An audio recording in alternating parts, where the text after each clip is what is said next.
Hello, welcome. You're listening to season 2 of Narcolepsy Navigators, brought to you by Naps for Life Narcolepsy. Narcolepsy Navigators is a podcast for raising awareness of this fascinating illness through a deep dive into the lives and individuals living with narcolepsy and idiopathic hypersomnia. I am Kerly Boga, the founder of Naps for Life Narcolepsy, and welcome to our stories. Hi everyone, this is Narcolepsy Navigators. I am Kerly, your host. I have Narcolepsy Type 1, and today we're here with Dawn Super, and the topic for today is social isolation and mental health. So hi Dawn, how are you? Hi, I'm great. Thanks for having me. And you're welcome. So Dawn, introduce yourself, your name, what state you're residing in, and what year you were diagnosed. My name is Dawn Super. I'm in sunny Southern California, and I wasn't diagnosed until 22. I started symptoms at 11. Wow, that's a long journey. Yeah, I lived in a really small town. I went to my doctor for being tired for years and years and years, and they tested me for everything under the sun. Never once contemplated a sleep disorder. I had a lot of energy. Maybe that confused them. I was either go or dead. I had nothing in between. So it was interesting. I actually had friends telling me it was all in my head. Maybe it's all in your head, right? So I thought, okay, well, if it is all in my head, who's going to help me with that? A shrink, right? So I'm going to go to a psychiatrist. And I think I started with the psychologist. And the first visit, I was telling him, I don't understand. It's so strange. Like after lunch, I fall asleep on my desk, but I'm not really sleeping because I can still hear everything everyone is saying. And he was fascinated with me. He said, you have narcolepsy, and I've never met anyone with narcolepsy, and I know you have this.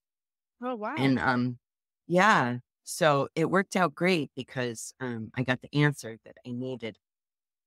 And then I ended up getting diagnosed in a teaching university sleep disorder center at the University of Buffalo.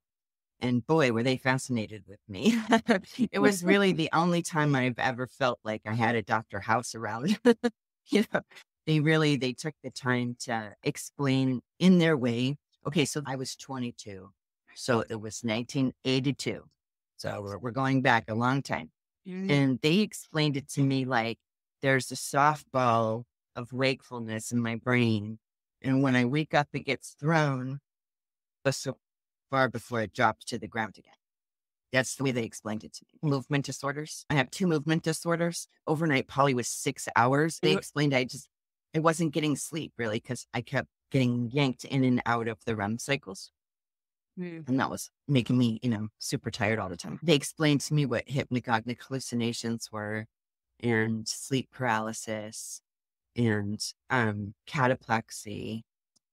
It was interesting because nobody really believed me that there was anything wrong with me. And my sister picked me up from my appointment and left me sleeping in the car while they went to the zoo.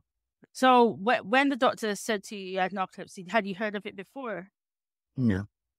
So you were also surprised when he said it.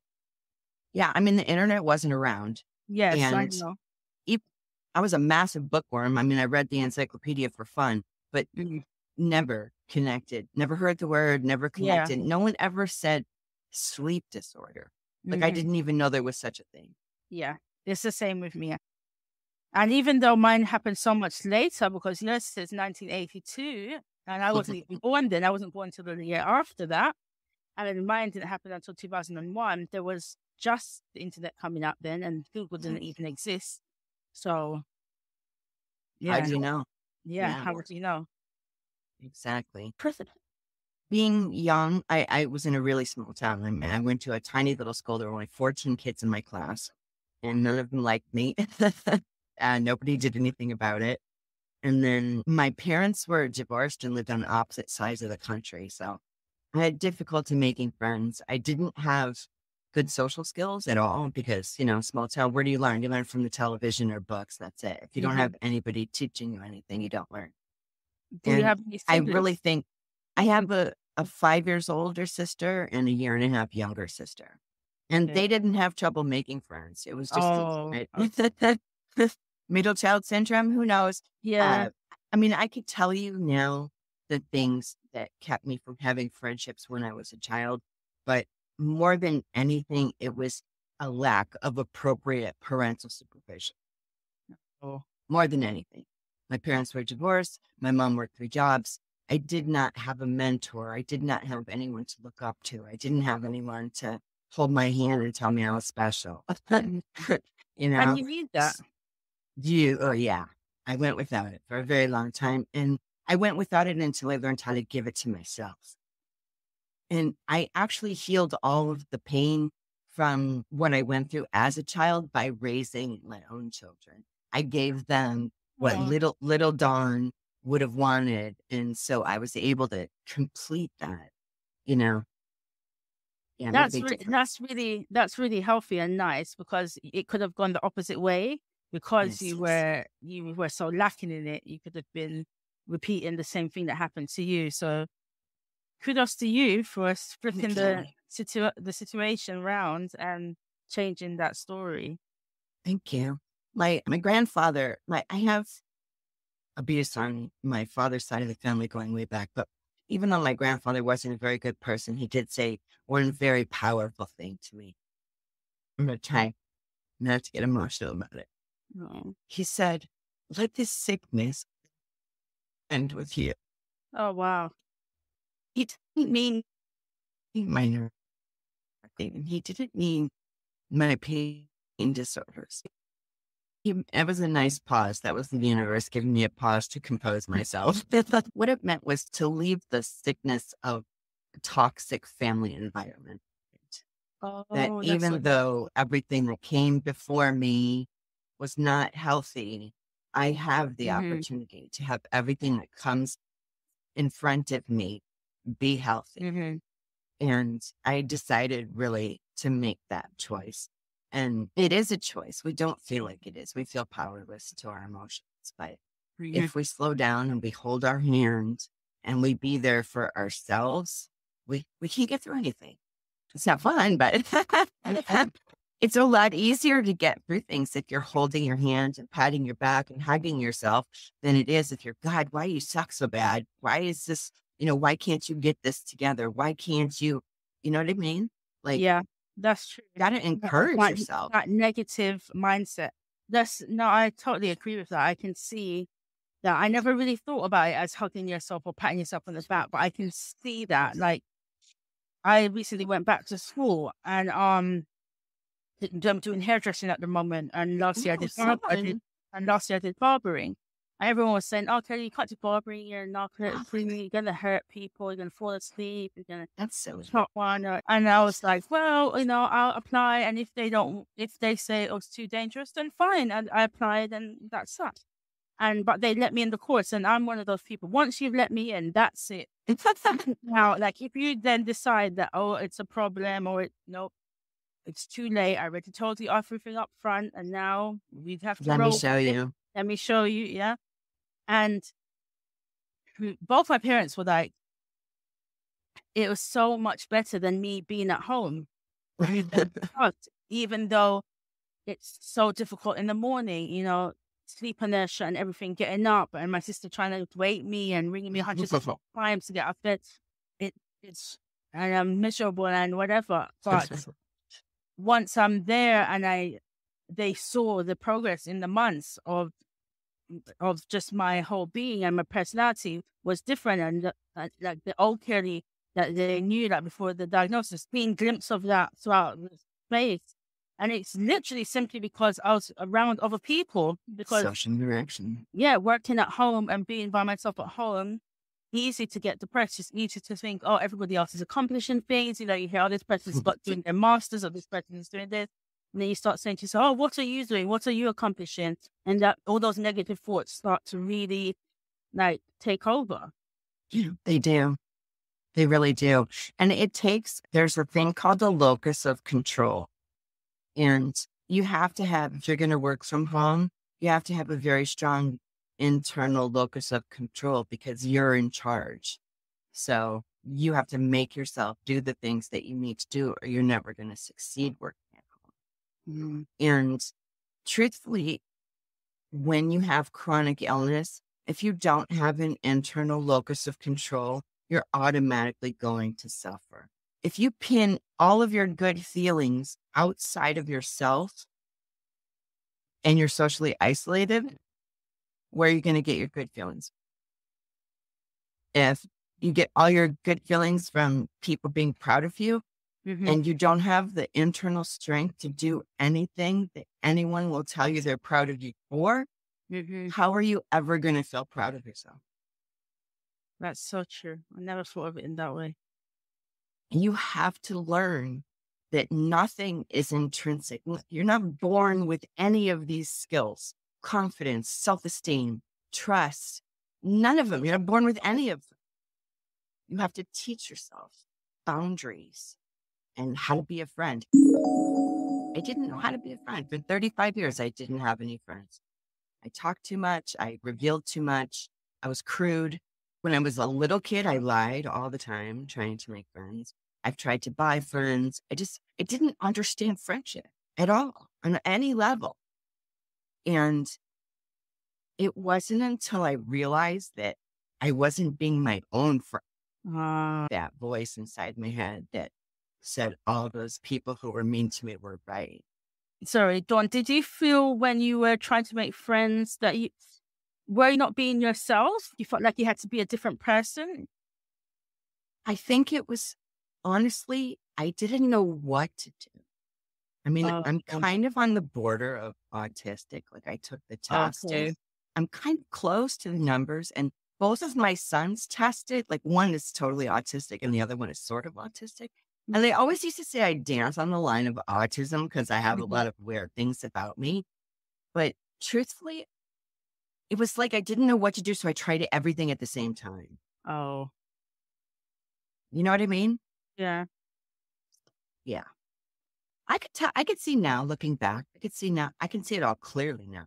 You know, but no one ever sits you down and says, "Hey, you're annoying. You need to work on that." Oh, yeah. My sisters tell me all the time. Oh, they do? Yeah. So then you have to. Although I find it very easy to make friends I'd say in my teenage years and from as a child, I haven't ever felt like I had to try to make friends. I just sort of turn up to places and people tend to gravitate towards me. And That's nice. I am that way now. And I just talk, and people even like me or they don't like me or whatever. But I just talk.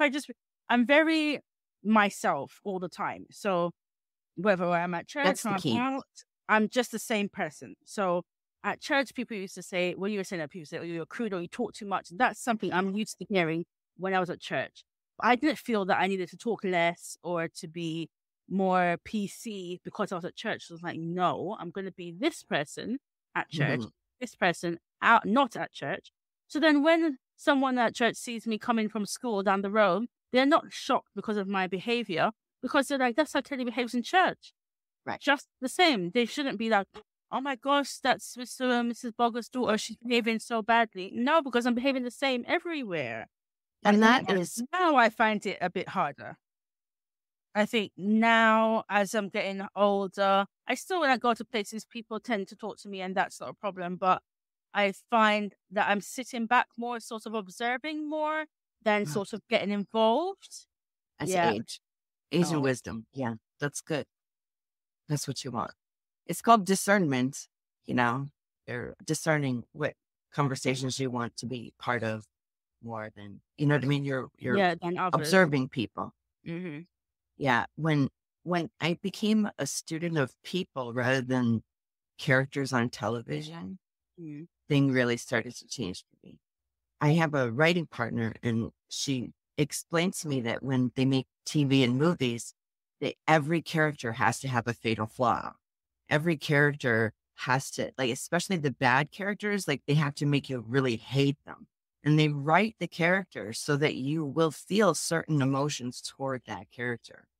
So kids are watching these shows and emulating the behaviors of the characters on television that are written to be bad people. So you don't, if you think about it, have you ever watched a movie where someone was happy in the beginning and everything went great and it was just a happy love story from beginning to end? there's no such thing. No. Yeah, it's always got waves. Yeah. There's always a problem, always Yeah. a problem. And so a lot of people end up with highlight reel syndrome. Like a lot of people who follow me on social media end up with highlight reel syndrome. They look at me in my videos and my clips and here, and they think I don't have narcolepsy because they don't see me wiped out. you know, I've had insomnia since 2020, and it's been brutal. Oh, yes. That's a real one. Oh, Insomnia. I can't tell you one good thing. I will honestly say it was a really good thing what happened with COVID for people who are chronically ill, because the world went from communicating all in person to everyone being forced to communicate electronically for over a year. Yes. So it conditioned them a little bit, Yeah. It was such a blessing. I really did enjoy that. Yeah. It gave us an opportunity to socialize in ways that, we couldn't before. Yeah. And it deepened our connections with people electronically. Yeah, definitely. And then I found that because of that, before, if you would say to someone, oh, let's jump on a video call, they'd say, no, I don't have time for this, or I can't, or whatever, or I don't like video calls and stuff like that. But then after COVID, if anyone tried to say that with me, I was like, well, yes, you afternoon for work, and you can do it. You have no excuse now to say that it can't be done. Exactly. It can. Exactly. I like to encourage people who are lonely to, participate in online relationships to ease some of that loneliness. And my narcolepsy group is different from the others. Because of my past, I have a lot of empathy anxiety. So when I read about someone's sadness, I feel the sadness. Oh. And so even though I don't begrudge the groups, I think they're amazing. I use them to go in and ask questions or whatnot. But when I'm scrolling through the group and it's 90%, this sucks, I can't handle it, I want to die, that kind of stuff, I can't sit in that. So that's why I created the Positively Narcolepsy group. And it's kind of like a cocktail party where everyone just happens to have narcolepsy. So we can relate to each other on every level, but it's all really just for socializing. And I've had a lot of people tell me it's the only place they even go to on Facebook. So it's definitely needed. Yeah. No, I'm really glad that there is something out there where it puts a positive spin on it. I agree with what you said. I have a friend who's in Portugal. She's Portuguese Angolan, and she has narcolepsy. And sometimes people say, oh, when you see her TikToks and stuff, she's always like made up and she always looks really nice. She doesn't look like she has narcolepsy. But I with her on the phone or whatever when she's called me late at night, when she's had a really bad vivid dream or a really bad nightmare, or she's having a bad day. No, she still has it. But the person that she's putting forward, that is the positive person that she wants people to see. And I don't think there's anything wrong with that. That doesn't mean that she's not struggling. Right.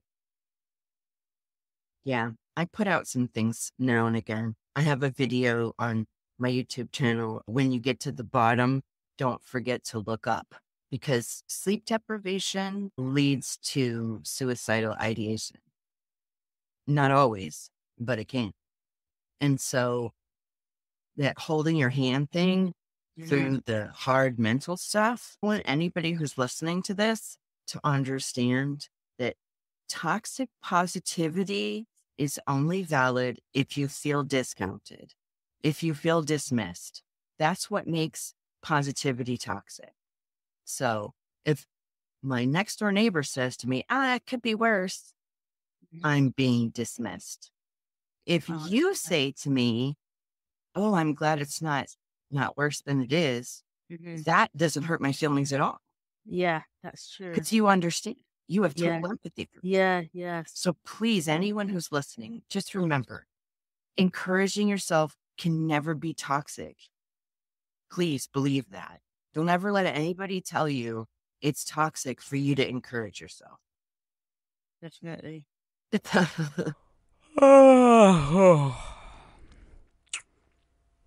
So, Dawn, do you feel that narcolepsy has affected you socially?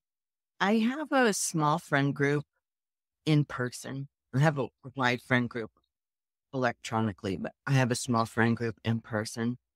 I'm in a relationship with someone who is very respectful of my limitations and gives me the opportunity to participate in things I wouldn't normally, because I know he'll have my back if I go south. It's huge. I've never really had that before, and I'm 54 now. So having the right mix of everything, empathy, encouragement, it's huge. It's worth waiting for. So you hear that, everyone, all of those, myself included, who are still single, narcolepsy is ruining your chances of finding the right partner. Dawn is proof that still hope. Yeah, it's super important to be independent when you have narcolepsy. If you're independent and you exercise your independence, when someone comes into your life, they're sharing your independence, right? So they're independent, you're independent, and you're just sharing your life with each other. I need you for back rubs, not for, Yeah. any, Yes. right? Yeah. That makes a lot. Yeah. Yeah.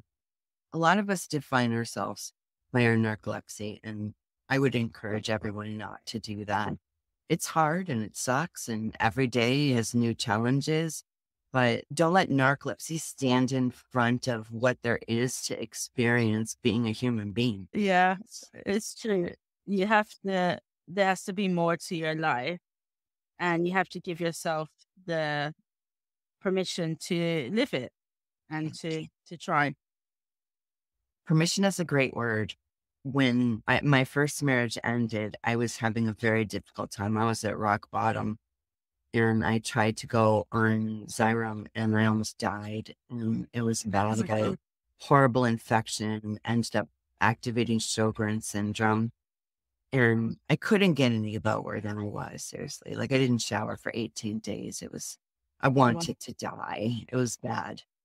And when I phoenixed myself out of the ashes, I decided to put myself back together differently. Mm-hmm. And I left behind the pain of my past and who I used to be, and looked at the friends that I had made and used them as my mentors. I actually have a couple that's only a couple years older than me, and I call them my fake mom and dad. They've been married for, 30 years and still have a great sex life and run a business together and ride motorcycles together and deeply in love and respect. And so instead of all the other BS I had to look at my whole life, I looked at them and how did they talk to each other and how did they treat each other and what's important to them in their relationship and where do my values meet that and who do I want to be? Do I want to be someone people can confide in and I'll hold their confidence? Or do I want to be a blabbermouth using gossip as to deepen other friendships? And authenticity is a hard thing to come by, but when you get there, the view's really good. Yeah. When you can love yourself enough to say, this is me, this is who I am, this is how I came, this is how I roll, this is what I believe in. You dig? Yeah. And if they do, they do. And if they don't, they're not right for you. And it is working to get to that place. It's a really valuable place to be. Yeah, it is. I want to plug, I've been involved with this business called the State of Mind Academy. And I did a class through them, 3 truths about thriving despite chronic illness. And the first one is that no two people are the same. And the second one is that just because someone else can do something doesn't mean you can. And the third one is you can do more than you think you can, but you won't know unless you try. Yes. Those are so powerful. Say them again, Dawn. No two people are the same, right? Like me and you. We both have narcolepsy, but we're not the same. But we're different. We have different skills. I can't cut hair. I cut my kids' hair. It looks silly, but they let me do it anyway. Different skills, different knowledge. And the second thing is that nobody else gets to decide what you can and can't do. You have to decide that. So if Xyrem works great for you and it almost killed me, that's okay. Because that's the way life works. And accepting that, is a big deal. Accepting your true limitations, not your self-perceived limitations, because you always want to be pushing. What?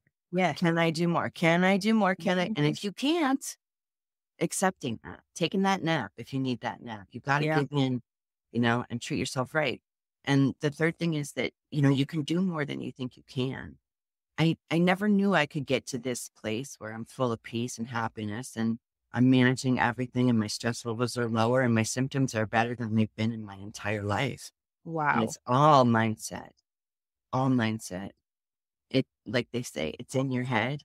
I'll tell you one thing that helps me so much is remembering that ease is what you always want to go for. The law of least effort. You want everything to be easy. Because when you're at dis-ease, you're inviting disease. Ooh, that's deep, Dawn. I didn't write it, but it hit me hard and it stuck with me hard. It's deep. So each time I get myself into a pickle, I'm like, okay, wait. If we want to get through this, we should be calm. So let's not get mad. Let's use these emotions to figure out what we can do about what's been presented to us that's got our emotions upset. But let's not take it inside. And I made a sticker with that. It says, feel your feels, but keep your feet out of the fire. You don't need to suffer to feel your emotions. That's not why they're there. Real food for thought, that is. It's a different perspective than you'll hear when people talk about chronic illness. I like to treat my narcolepsy as a component of dawn.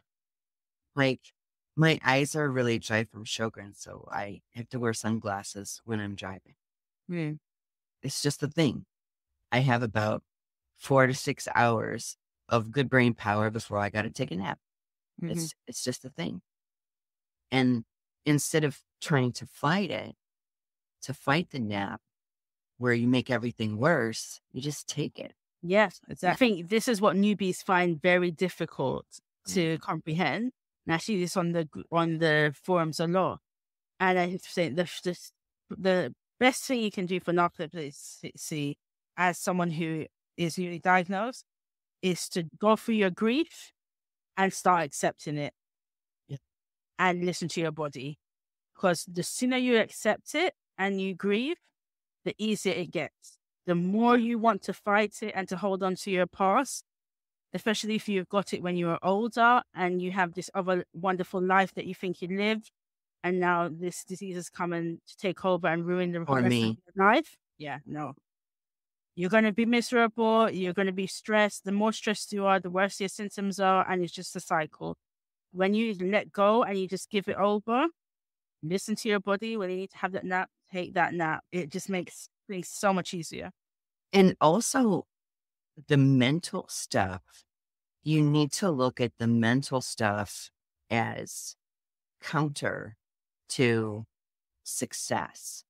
So just like if you're looking at the difference between eating a greasy cheeseburger and eating a salad, and one of them's going to put you to sleep and the other one's going to help you stay awake a little bit longer. So make the good choice with food. You have to do the same thing with your thoughts. So if you screw up at work and you're driving home from work, and on one hand, you're like, God, I'm such an idiot. I can't believe I did that stupid thing. And on the other hand, you're, hey, everybody makes mistakes. It worked out. The problem got solved. I didn't get fired. We'll try again tomorrow. Which one of those is going to help you have a better day? Yeah. That's what it's all about. It's all about the choices that you never think so much that you have the choices that you're suggesting. There is so much choice in it that we seem to be picking the wrong ones, maybe a lot of the time. And that is probably making things worse than it needs to be. We beat ourselves up for no reason. Yeah. Don't do it.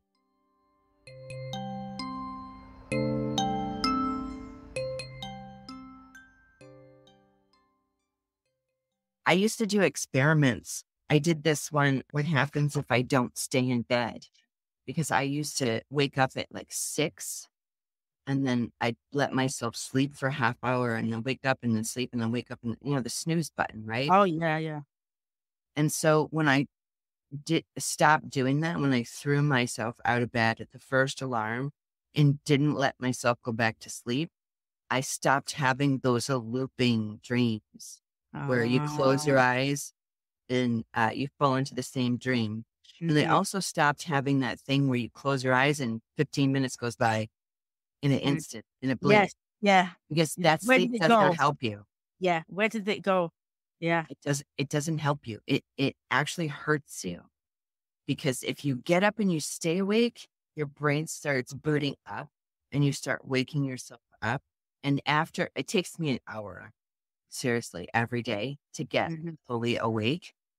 And if I snooze, I'll be tired all day. Get up, stop snoozing. It's killing you. Yeah. I have my sister's gonna like to hear this because she always tells me this. I need to work on that. Oh, Yeah. you know what? I'll tell you what I did. I decided to do an experiment for 1 week. For 1 week, I made myself get up the first time I woke up, no matter what time it was.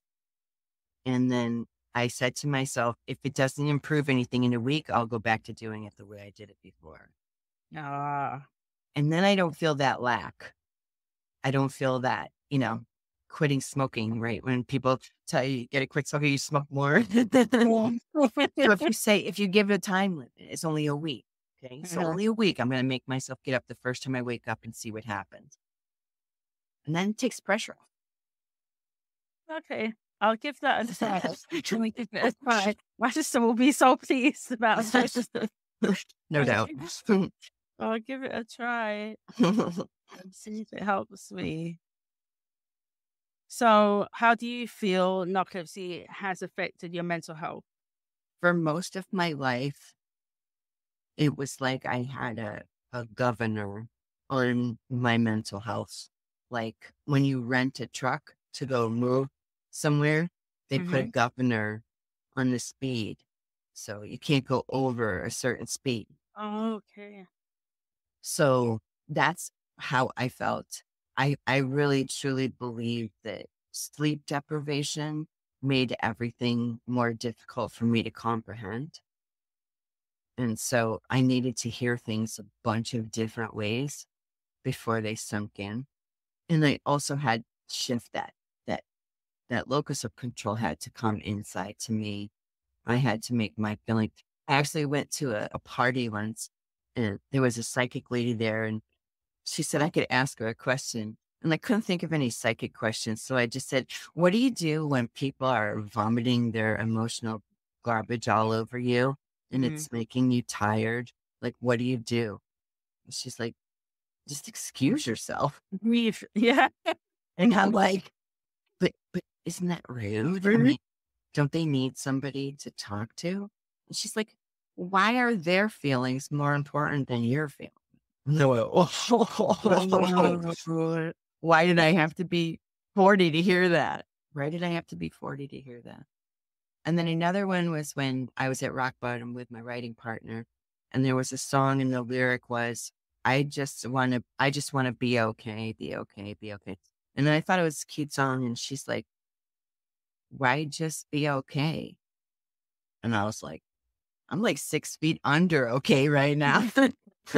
Okay, it looks like a tropical vacation to me. Yeah. But I thought about it, it became one of those earworms that got in my head. And I thought, can I be more than okay? Like, is that even allowed with 9 disabling disorders, a combative ex-husband, financial problems, health? I mean, my life was in the toilet. Is it possible to be more than okay? And I decided to find out, can I do this? And that's when I adopted Happy Matters. And I looked around. I did this thing. It was a gratitude exercise, 100 things a day that I was grateful for. Wow, that's a lot in a day. A lot. And I did it for a month. I had notebooks and notebooks, and I would write down things, and I wouldn't just like pull words out of the dictionary. Like I had to feel gratitude for the thing. So I couldn't talk about my family, but it had to be something different that I was grateful for about not just my family. And, by the time you're in the 70s, you're like, I'm grateful for yellow mustard on hot dogs and baby wipes at the beach. And, it's just like, you're really reaching for things to be grateful for. And so I have 2 pain disorders. One of my pain disorders is called myofascial pain syndrome. And yeah. So the sheath around the muscle shrinks. And when I go like this, it feels like I'm ripping myself in half. It's ridiculously painful. And it's constant. The human brain can only pay attention to 17 things at a time. Oh, I didn't know that. That's really helpful. I want my 17 things to be good. I don't want to be focusing on the fact that I'm in pain. I want to focus on yellow flowers and hummingbirds and my hat. I like my hat. Yeah, it's nice. Did you knit it yourself? No. I'm not handy like that. I'm not crafty. All my craft is in my mouth. I was going to say, because narcoleptics tend to be quite creative. They do. Yeah, I am very creative. Yeah, just not in a physical capacity. If there's one takeaway you'd like people to take from your podcast, what would you like it to be? Love yourself, especially if you feel like you don't deserve it. Love yourself even more. This is the key.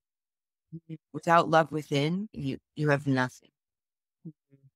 And there are so many different ways to learn to love yourself now online. I mentioned the State of Mind Academy. We have a free group, and I put thriving content in there on a regular basis. And if you're in a business, there's also sales tips and stuff in there. The person who owns it is a NLP trainer, neuro-linguistic programming. And I'm also studying that now. And it's fun because I really worked hard on trying to change who I was as a person to be the person I wanted to be, not the reaction to the world I had grown up in. And as I'm studying this neuro-linguistic programming, I'm discovering that I figured out a lot of these things by myself before I even took the class. So that I gave myself a big pat for that because, I grew up in a little town where we didn't have the internet, and here I am talking. My narcolepsy page is reaching 600,000 people. Oh, wow. That's right amazing. Now. So from 14 kids in my class to making 600,000 people laugh, big deal. Yeah, it is. Yeah. So if you say to the listeners where they can find what your YouTube channel is, or your Facebook, where they can find you. For sure. If you search the @ symbol and my first and last name, Dawn Super. So go to YouTube and search @Dawn Super. I'll pop up. And on Facebook, you can find me the Positively Narcolepsy by Dawn Super is my page. And I also have a Positively Narcolepsy group, the cocktail party. And on my page, you can find the link to join the State of Mind Academy. It's a great place to learn these kind of things that you don't really see. You have to hunt these things down normally, but I want to feed them to you. That's my purpose. That's why I survived all of this stuff and gained all of this wisdom, was so that I could get a big audience and tell all of you to love share it. Yeah, that's beautiful. It's so nice that you're giving back in this way. Yeah, it's a real show of advocacy for the community. I like that. So, Dawn, if there was a red button and you could press the red button and your narcolepsy would go away, would you press it? Yes. You would press it? Without hesitation, yes. And I would take everything that I learned from having it for 41 years with me with other people. I like that. That's different. No one has said that so far since we've asked this question. That's a good one. I like that. I like that. Yeah, it would be a blessing for any of us to be able to cure narcolepsy in our lifetime. But I think that each of us, if we look inside and examine ourselves, we'll see that it really made us into incredibly resilient, strong, caring, thoughtful people. Yes, I agree. That's so Oh, good. and I'll share one more fun thing. If you Google George Church narcolepsy, George was a geneticist, and he was responsible for the creation of CRISPR, which is gene editing. And a lot of his ideas came from his dreams during his naps. He has an article out that he considered narcolepsy a feature, not a bug. Yeah, that's a perspective, huh? It's a good read, though. Say his name again? George Church. George Church. Yeah, Okay. and you have to add the word narcolepsy, and the article will come up for sure. Okay. So you heard that, everyone. Check out George Church Narcolepsy and read up on this. Quite a few professors that have narcolepsy. There are doctors in my group who have narcolepsy. That's quite interesting. There is a lady I know, her daughter has narcolepsy, and she goes there, and she has 6 kids, but she had them before she got narcolepsy. Yeah, because they're very close together, like one after the other after the other. But she goes, it's so nice to have a doctor that has it, so he knows, and she doesn't have to like really be fighting or explain herself. Well, thank you so much for having me on. Yeah, thank you for coming on and sharing your story. Really, really appreciate you. And thank you everyone for listening. And happy napping, everyone. Views and opinions in these stories may not work for everyone. If anything you have heard is relatable, please see a doctor for advice. Thank you for spending time here with us at Narcolepsy Navigators. I hope you learned something new. Please share the podcast with others. You can find us on all platforms. See you next time when we delve into another person's story.